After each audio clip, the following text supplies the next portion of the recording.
This video is going to show you how to set up Social Multiplier in order to get traffic from Pinterest. Social Multiplier is a very powerful tool, but it's also a very simple tool, so it won't take long for me to show you everything it does and how to use it. The first thing you do after you log in is you want to set up a profile. Now you need to already have a Pinterest account. And all you have to do is put your email address and Pinterest password into this form and then click save. Now as soon as you do that, it's going to attempt to log in to Pinterest. If that works, you'll know it because you will look at the web tab and you'll see that you're logged in. And you can see my username, which is Fine Jewelry for this test account, is showing, so I am definitely logged into my account. So be sure to test that before doing anything else to make sure that you can log in properly. Once you've done that, it's just a matter of searching for boards and following board followers or unfollowing the non-reciprocating followers. Keep in mind though that the manually following, searching, unfollowing, those manual processes, you only need to do that to get an idea of the kinds of things you want to put into the schedules, which I'll get into in a minute. The schedules is where the real power of Social Multiplier is. You don't want to just use it as a manual tool. For instance, let's say I want to find boards related to jewelry or to know if this keyword closely matches what I'm looking for my market. That's the purpose of the manual tools. You don't want to use them to build up your following. That's what the schedule's for. So you'll do a search, it'll find some boards, and then you'll look through and see if the boards that it's found fit your market. If it does, you want to make sure that following works properly by clicking the follow board followers. And again, everything you do manually is going to appear on the web tab. So you'll see that everything is working as expected. If it works in manual mode, it will work in scheduled mode. So you'll search for some boards, you'll click on one of the boards, you'll follow the board followers. I'm not going to do that here. There's no real reason for me to do that here. But when you follow the board followers, you'll see in the status bar where all the status is displayed that it will search for related boards and then it will follow the followers who are following that board. Excuse me, it's not going to search for boards. It's just going to attempt to follow the people who are following that board. If it's successful, it will tell you, it will count up how many people it has followed. It'll show you the username and it'll say number 1, number 2, number 3, number 4, etc. And it will stop at 300 because that's the maximum that Pinterest will let you follow per hour. Now, once you know that's working correctly, you can also unfollow non-reciprocating follows immediately if you want to make sure that that's also working properly. And you will see that it unfollows the people that you just followed. Once you know all that's working, you can then go to schedules and set up a schedule to do all of that automatically. But if you find that that isn't working, the first thing to try is to slow down the app speed. The slower you make it, the more likely it's going to work, especially if you have a slow connection. But if you have a nice, fast, high-speed connection, there's no need to slow it down. Okay, next we want to set up a schedule to follow and unfollow users. So we'll click New Schedule. You choose the account, which by default is the one you already set up, and you enter the keywords. Let's say beautiful jewelry. You tell it how many people you want to follow each time it runs, and you tell it how often to run. Again, the most you can follow is 300 every hour. I recommend you start off a little lower just to make sure it works, but I have not had a problem with following 300 per hour right from the get-go. Now you have the option to automatically unfollow the oldest non-reciprocating followers in the same task. But personally, I like to split up the task. So I'll leave that unchecked and then hit OK. Now it's immediately going to try and start doing that. So I'm going to pause and stop that process so that it's not running while I'm trying to show you how to set this up. Okay, I stopped that process, and now I'm going to create a new schedule. And the keywords in this case don't matter because I'm not actually going to be following anybody. I'm just going to unfollow. I just like to do them separately because it makes it more efficient if you have these processes run separately. So I'm going to set it to 0 follows this time, and then check automatically unfollow the oldest and do 500. Now notice what it says though. It won't unfollow until you have at least 250 followers and are following at least 1,000 other members. So it's going to be a while before the unfollows start. So don't be surprised if you see that it's not unfollowing anybody at first. The reason for that is because you don't want to unfollow the people who you have just started following in the last hour or two. You want to give it a good day. Give it a good 24 hours before you start unfollowing people who have not yet followed you back.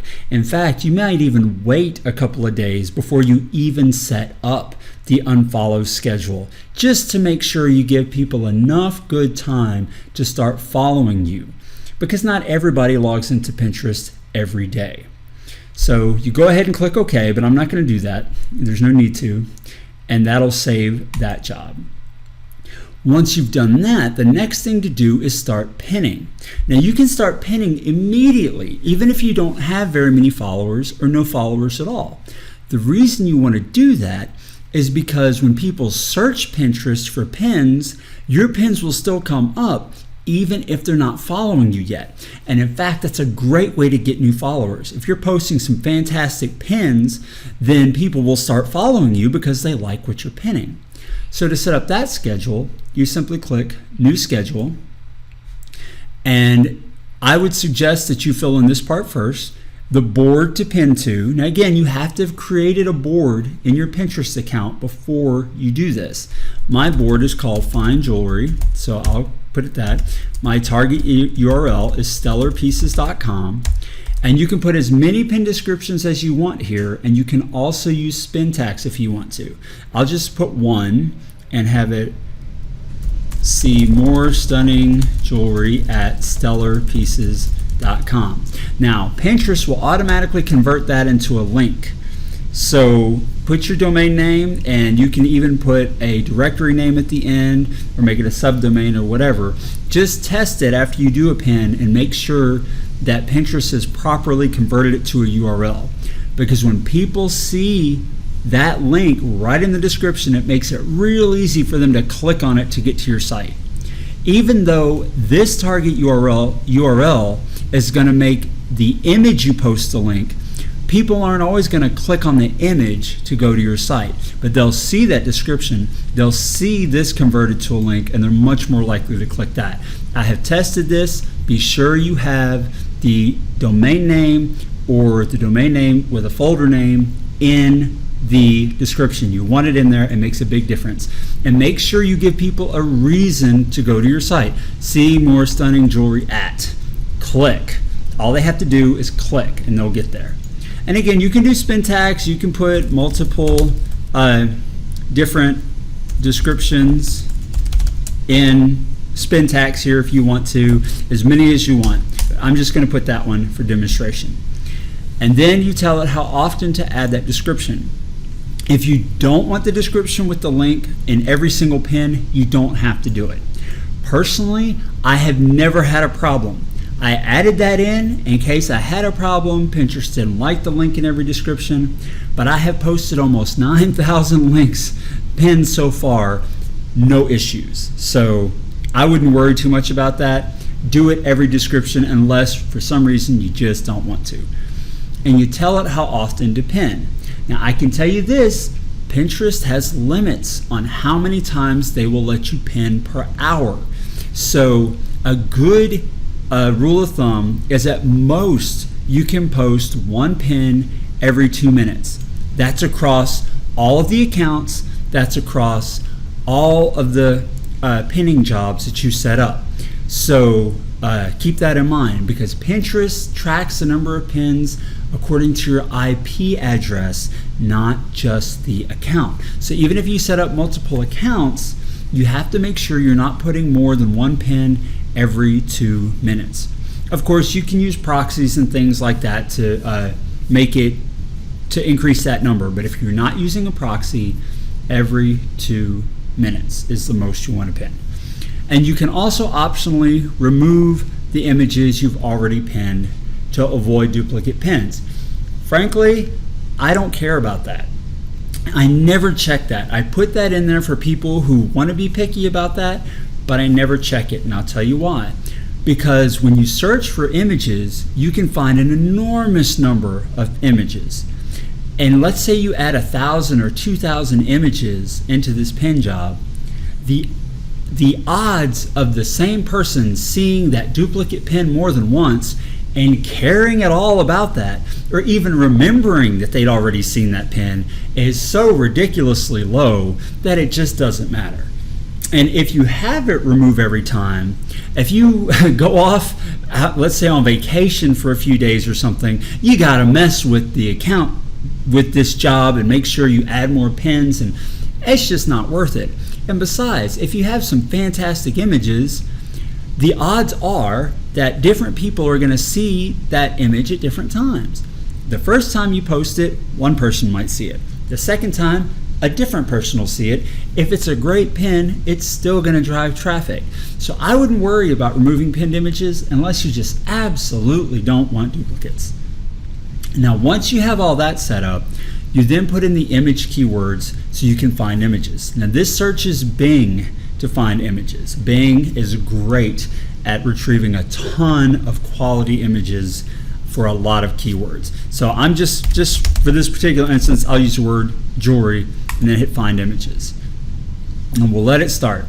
Now, if you let this run and run and run, most of the time, this will get close to 1,000 images unless the keyword just doesn't have that many images in Bing.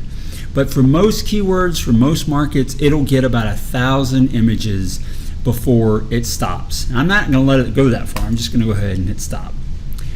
Now, the quality of the image displayed here isn't super high. So if you want to get a better look at something to see if it's something you really want to add, you can just double click the image. And you'll see that'll open up a big browser where you can look at the full image. And that's good if sometimes maybe it finds a meme or images with text in it, that sort of thing, if you want to be able to read that. Now, if you don't like an image, all you have to do is click on it and hit the delete key, and that gets rid of it. You can also change this image description here by clicking on it slowly twice, and you'll see it pops up where I can change that. Or you can click on it and press F2. Either way, it'll work. And you just add the images, and once you're done with that, you hit save. It will automatically start to post the pins to your account every 2 minutes. And you see it successfully posted, and it incremented the pins to date count. Sometimes, not very often, but sometimes the auto pinning will fail. Keep in mind that we are automating a browser here. We're making it doing all the same things through a web browser just like a normal human being would do. And sometimes Pinterest doesn't respond right, sometimes there are network problems. If it fails, it will tell you that it failed and it will not increment the pin count. That's okay. But my experience with the software is that 9 out of 10 times or more it pins successfully. So that's usually not a problem very often. And it will just keep at it every 2 minutes, pinning, pinning, pinning, pinning, pinning, and driving traffic to your site. Now you can run a schedule manually by clicking Run Now. You can pause it by clicking Pause, and it'll turn pink when you do that. And while it's paused, it won't run when the timer hits 2 minutes. It just won't run. And you can unpause by selecting it and clicking Restart.